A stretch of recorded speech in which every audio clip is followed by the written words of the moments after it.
Mr. Speaker, what is going on in this country is alarming. Mr. Speaker, just first to buttress what my colleague has said about Batuk. Not only did that, I don't want to call him a leader, but that person or that impeached leader, did he only say that that contract was cancelled? He said there was a demand of 3 billion shillings by people in government for Batuk to be allowed to do their work in Nyanyuki or in Kenya. And Mr. Speaker, a day later, the whole thing was restored back. Mr. Speaker, what is happening in this country is really, really alarming. There is gross violation of the Constitution. This is one man who has violated the Constitution when he was in office, and he continues violating the Constitution when he's out of office, Mr. Speaker. I don't know whether our institutions have stopped working. The NCIC, the DCI, the police, Mr. Speaker, because what that impeached leader is doing in this country is to destroy the fabric of this country so that Kenyans can turn against each other. Mr. Speaker, I'm sorry I came late to the House, but with your permission, Mr. Speaker, I'm one of the people or one of the leaders in this House, Mr. Speaker, who have been elected from a constituency that his community does not stay or is not the majority, Mr. Speaker.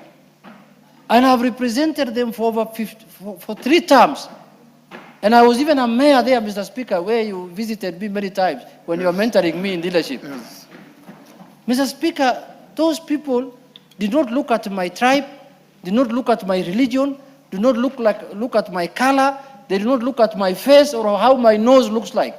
They looked at my capacity to serve them, Mr. Speaker, that community who stay in that area, the Luo community. Mr. Speaker, what is happening in this country? Now, the impeached leader goes to Meru and says, have you missed somebody from here that you can elect an Indian? He goes to Kisii. He says, have you missed someone, then you are electing another Indian here or Chotara? Mr. Speaker, when have we gone that low in this country, Mr. Speaker? When have we, himself, he's claiming that, or he's pleading that his impeachment should be withdrawn by the courts so that he can run for a higher office. He claims that he wants to become a president or a deputy. Who will elect him? If he doesn't want an Indian to be elected in Meru, why should we elect him as our leader? A rogue person like him, Mr. Speaker? A mental case. This is a man with is a psychopath, Mr. Speaker. Mr. Speaker, I want to urge, and I'm speaking with a lot of humility, that, Mr. Speaker, if our institutions that are mandated to uphold and defend the Constitution do not take any action against this rogue leader, Mr. Speaker, don't be shocked if Kenya starts, having problems with each other, Mr. Speaker. Look at, Mr. Speaker, what's happening in other parts. The other day, there's a fugitive group that ran away from ODM. They wanted to go and campaign for some candidate in that by-election in Olkalau, Mr. Speaker. He told them, no, you cannot go there. I'm not going to allow you to go to Olkalau. Is Olkalau not Kenya? Is Olkalau not part of this country? Are Kenyans not allowed to go to anywhere, Mr. Speaker? So, Mr. Speaker, this is the house that addresses matters of concern to the people. And that is why we are here. That's why we earn salary. And that is our work, to defend and uphold the Constitution. Mr. Speaker, if the institutions of the country do not want to take any action against that guy, then a committee of this house must summon him. Because the House also have powers to summon anybody in this country, Mr. Speaker, especially people who have violated people who want to destroy the country, Mr. Speaker. So there are committees that I am going to file a motion if I am going to give time to the institutions to do their work. If they don't do, I will file a motion in the House to summon this guy before this House and tell Kenyans why he wants to destroy their country. Thank you, Mr. Speaker. We'll stop there. Call out order number 10. Order number 10, the County Government Additional Allocations Bill, Senate Bill number 8 of 2026, second reading.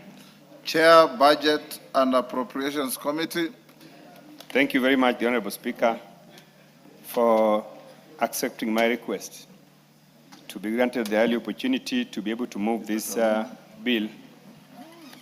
Honorable Speaker, I beg to move that the House adopts the report of the Budget and Appropriations Committee on its consideration of the County Government's Additional Allocations Bill 2026, Senate Bills number 8 of 2026, laid on the table of the House yesterday, Wednesday, 29th July 2026, and pursuant to Articles 191 and 2022 of the Constitution. Honorable Speaker, this bill was prepared by the National Treasury and submitted with the budget policy statement under Section 191 of the PFM Act. It was published on 16th March 2026, passed by the Senate with amendments on 17th June 2026, and read for the first time in the National Assembly on 30th June 2026 before it was referred to this committee. Honorable Speaker, I want to take this opportunity to give you make highlights of the bill. And Honorable Speaker, the bill is divided into 3 schedules. The first schedule contains 148.3 million, which is allocated for court fines, and also 1.83 billion, which is 20% of mineral royalties. Honorable Speaker, the second schedule allocates the following: 16.46 billion from the national government share of revenue and 53.82 billion from the loans and grants by development